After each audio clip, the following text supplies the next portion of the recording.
আবাসের টাকা ফেরত উপভোক্তার। টাকা পেয়েও বাড়ি করেননি প্রতিমা মণ্ডল।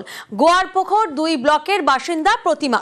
টাকা পেয়ে জমি বেচে বালুরঘাটের এই প্রতিমা মণ্ডল, আর তারপর বাড়ি তৈরির অনীহার খবর দেখায় নিউজ 18 বাংলা।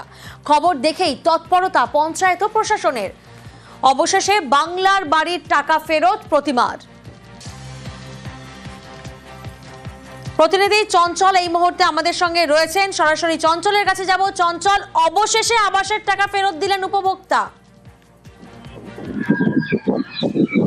তবে একদমই প্রিয়াঙ্কা, যারা এই যে গোয়ালপুকুর 2 নম্বর ব্লক, এই 2 নম্বর ব্লকের যে 11টি গ্রাম পঞ্চায়েত এলাকায় কিন্তু আবাসের ঘরের তৈরি নিয়ে কিন্তু অনিয়মের অভিযোগ উঠেছিল উপভোক্তাদের বিরুদ্ধে, এবং সেই ঘটনা নিয়ে কিন্তু আমরা যে খবর দেখিয়েছিলাম গত বৃহস্পতিবার, সেই খবর দেখানোর পরে দেখা গেছে যে নিজামপুর 1 নম্বর গ্রাম পঞ্চায়েত এলাকার যে প্রতিমা মণ্ডল যে উপভোক্তা রয়েছেন তার বিরুদ্ধে অভিযোগ ওঠে যে তিনি আবাসের টাকা পেয়ে সেই জমি বিক্রি করে সে অন্যত্র অর্থাৎ বালুরঘাটে চলে গেছিলেন। এরপরে কিন্তু খবর দেখানোর পরে কিন্তু নড়েচড়ে বসে অর্থাৎ তৎপর হয় ব্লক প্রশাসন এবং গ্রাম পঞ্চায়েত। এরপরে কিন্তু প্রতিমা যে মণ্ডল উপভোক্তা রয়েছেন তার সাথে যোগাযোগ করেন। যোগাযোগ করার পরে কিন্তু সেই টাকা প্রতিমা মণ্ডল গত সোমবার ব্লক ডেভেলপমেন্ট যে ফান্ড রয়েছে সেই ফান্ডে কিন্তু জমা করে দেন।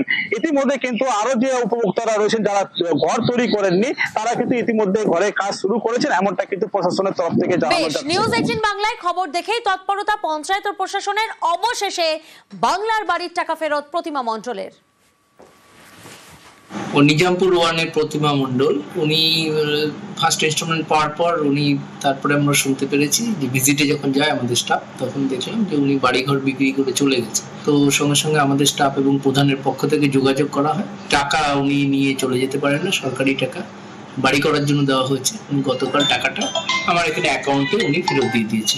আর বাকি যারা উপভোক্তারা আছে তাদের কাছ থেকেও আমরা বলছি যে সরকারি টাকা বাড়ি করুন, অন্য কাজে কিন্তু ব্যবহার, এটা কিন্তু গভর্নমেন্ট মেনে নেবে না। বাড়ি বাড়ি ঘুরে দেখতে পেলাম যে প্রতিমা মণ্ডল ও বাড়ির নিজের জমি বিক্রি করে ও বালুরঘাট চলে গেছে। পরবর্তীতে ওর সঙ্গে যোগাযোগ করে সে টাকাটা ও গত সোমবার বিডিও ফান্ডে জমা করেছে।